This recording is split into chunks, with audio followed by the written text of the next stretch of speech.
Alright, if you never watched part 1, go watch part 1. That I did inequalities, now doing absolute values. So 1h. 1h is this. X squared minus 9x plus 8. But remember, that's an absolute value. Okay. So let's rewrite it just so we have space. Okay, never mind. Rewrite it, so. Okay. So x squared. Now remember, absolute value x to the power of 2 will always be positive. So it'll always be x squared, okay? Whenever you see that, it's always x squared. That's the rule. But yeah, check here. Minus 9, that x can be negative or it either can be positive. So you have to rewrite two equations, right? So first one, if x is positive, then minus 9 times positive x is minus 9x. Okay, and that is minus 9x plus 8 is equal to 0. Okay. Plus 8 is equal to 0. Now, you factorize this as normal. So it'll be x, let's see, x minus 8 and x plus 1. Okay, because minus 8 times that is minus 8. No, x minus 8 and x minus 1. So it's x minus 8, x minus 1. Therefore, x is equals to 8, x is equals to 1. So 1 and 8. But now, that's the two values. But it's another equation, yeah?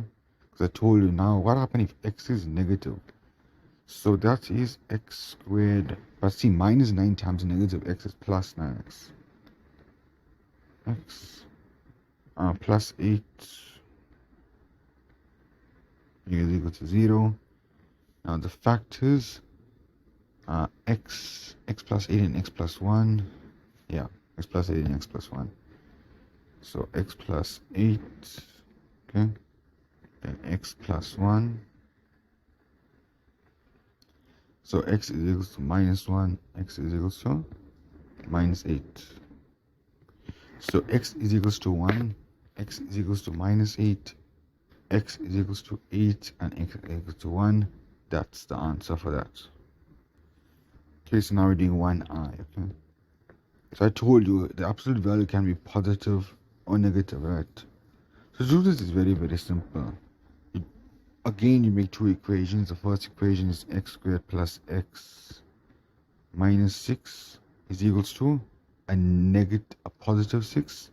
And the next equation, you'll equate it to a negative 6. So I won't even do it. That's simple quadratic, right? So this equation, number 1, it will be positive 6. So it's equal to positive 6. And equation number 2, make it equal to a negative 6. That's all. And remove the absolute sign. And you'll get 2x values for the first equation, 2x values for the second equation, right? Simple. Okay, simple quadratic. Now the next one, 2d. Okay, so 2d. Okay. Perfect. So the absolute value is less than negative 7. Okay, so here's a trick question here. This equation over here is no solution. Because think about it, any absolute value has to produce a positive number. So you tell me absolute value must be less than negative 7. There's nothing. Not possible, right? No solution, okay? No solution. The next question, 2g. 2g, okay, exact same thing I said, right? One equation will be 2 plus 3x is greater than 2. The other equation, 2 plus 3x is less than 2. That's exactly it. So if you do the first one, 2 plus 3x is greater than 2. 2 plus 3x is greater than 2. That'll be 2x. And that'll be 3x. Okay, 2 plus 3x is 2. 3x greater than 0. X greater than 0. Okay, so I mean, that's simple, right? All you need to know is 2 plus 3x is greater than 2. 2 plus 3x is greater than negative 2, right? Then you want to get that, you do your number line. Same story as the inequalities I showed you before in other video. Okay. Then k, 3k. 3k, 3k. Okay, yeah, 2k. Now this one, an absolute value is less than absolute value. Exact same thing. X minus 3 is less than equal to minus into brackets x plus 6. And the next one is positive. So x minus 3 is less than equal to positive x plus 6. You see what I'm saying? So equation 1, you will put a negative in front of the sign. And equation number 2, you leave it as it is. You know, and you basically treat it as a normal equation. Okay.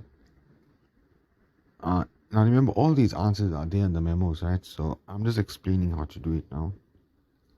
Then you got m. Now this m over here, it's so this one is very interesting, right? Normally in this inequality, you won't be able to multiply 1 times 3x minus 2 because you do not know if 3x, that x over there in the denominator will be 0. I mean negative, right? So you'll do like, you'll put 1 over x minus 6 to the left. But here, you know an absolute value will always be a plus, right? Therefore, you do it like a normal equation, okay? So it'll be absolute value of x minus 6, okay? Times 1 cross less than 1 times the absolute value of 3x minus 2. So basically, it's absolute value of x minus 6 is less than the absolute value of 3x minus 2.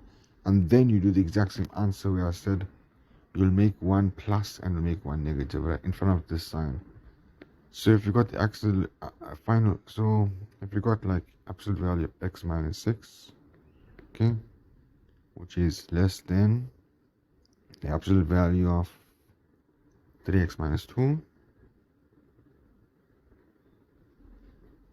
you just put minus into 3x minus 2, that's one equation, then plus into 3x minus 2, you leave it like that. And you solve it like a normal inequality, okay? Then 3b and 4a, let's see, 3b and 4a. 3b, 4a, under what condition does the inequality become an equality?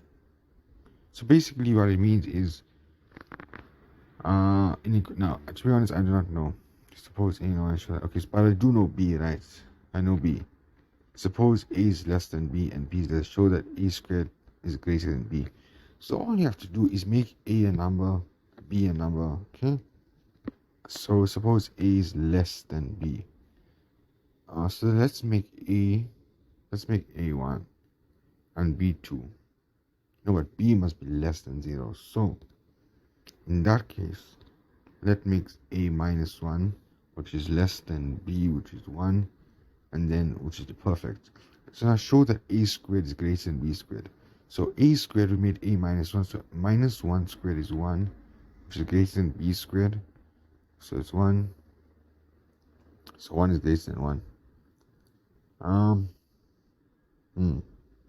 So 1 is greater than 1. Okay, so we're getting 1 here because we're doing a negative, but if we go like minus 5 and let's see, A is less, minus 5 and minus 6, or minus 10, that's 100, minus 5. So I'm not, I see, for these theorems, I'm not sure, so now, I'll be honest, the theorems are a bit confusing. But all the rest I showed you how to do it. Remember, there's a memos, so there's answer already there. So I was just explaining how to do it, okay?